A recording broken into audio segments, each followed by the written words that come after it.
Welcome back to Crawler Valley. Welcome to this video. In this video, I am giving you a rundown on my favorite all-time Christmas gift from Santa circa 1982. This is a Tonka Mountain Master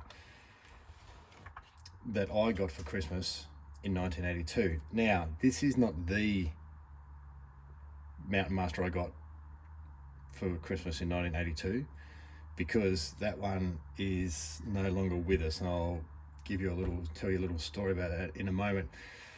Now, this came about when I was in 1982. I was 8, and we used to have a Saturday morning.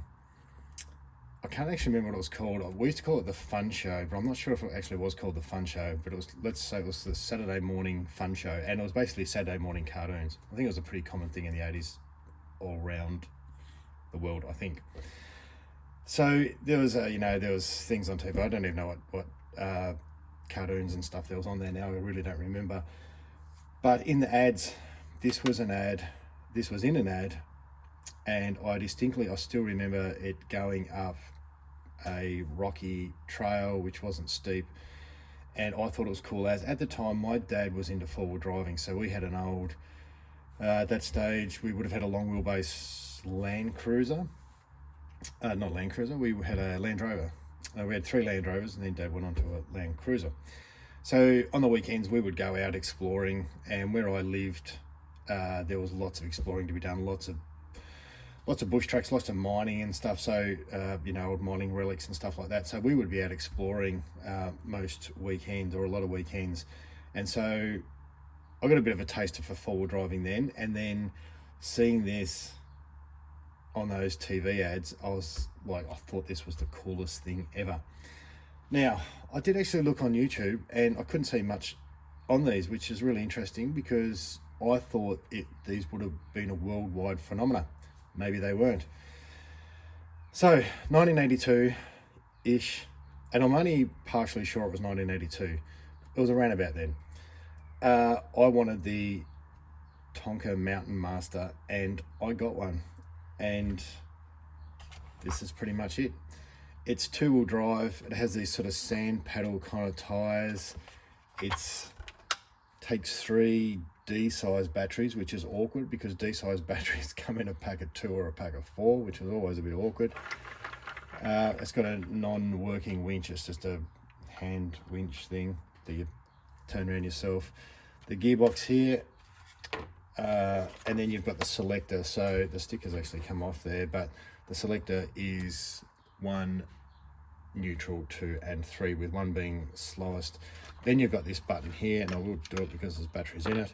You've got forward, off, and then reverse, and then you've got, this is high speed.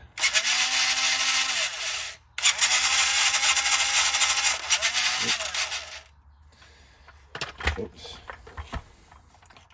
Put that back on there. And wind the winch in. So, kind of funny story. When I had my own kids, my oldest child is 16, and it was a year or 2 after that, and I was sitting down with my brothers, and it was Christmas Day, and we got chatting about our favourite Christmas presents we've ever received whole life. And I said, well, mine's easy. The Tonka Mountain Master. I love this. I spent so much time with this. Probably drove Mum and Dad batty, because the thing probably chewed batteries, and we didn't have rechargeable batteries. So they were a thing, we just didn't have them. But so I can't imagine how much Mum and Dad spent in buying batteries for this thing for me, because I'd use it all the time. Now, I don't have one, but my Luke Skywalker figure, Star Wars figure, sat in there nicely, and so I would have this driving around with my Star Wars figures in it.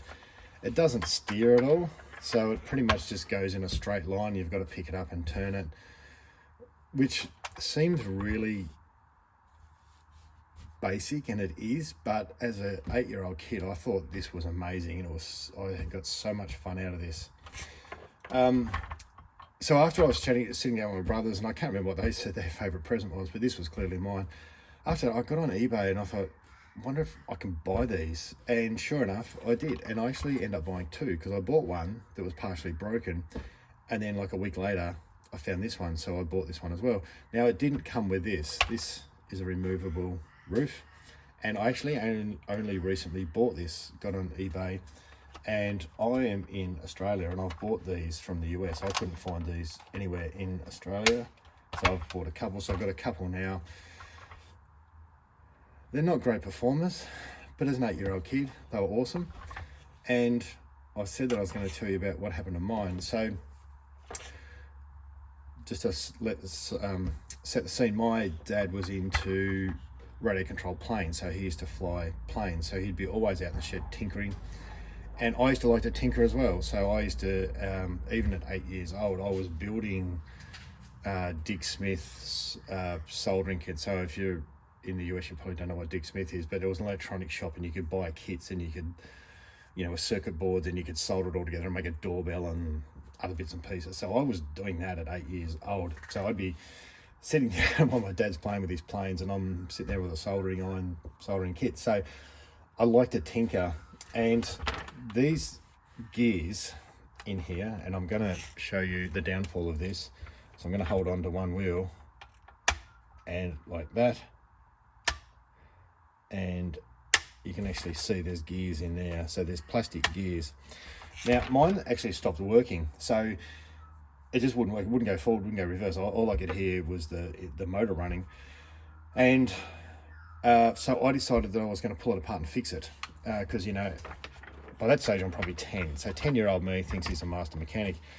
And I thought, and I know this is going to sound incredibly stupid, but I was 10 years old, so I'm happy to tell the story. But I decided that I would cut the axle.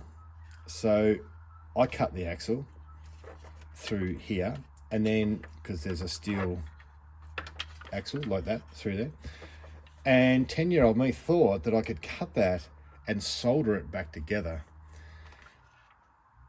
10-year-old me was an optimist. So I thought I could cut the axle in the back, pull it apart, pull the gears apart, work out what was wrong, fix it, and then put it back together and solder the solid steel axle together. Now, clearly I wasn't able to do that. And even then, I can't remember, but I really don't remember even if I managed to pull the gearbox apart. I don't know.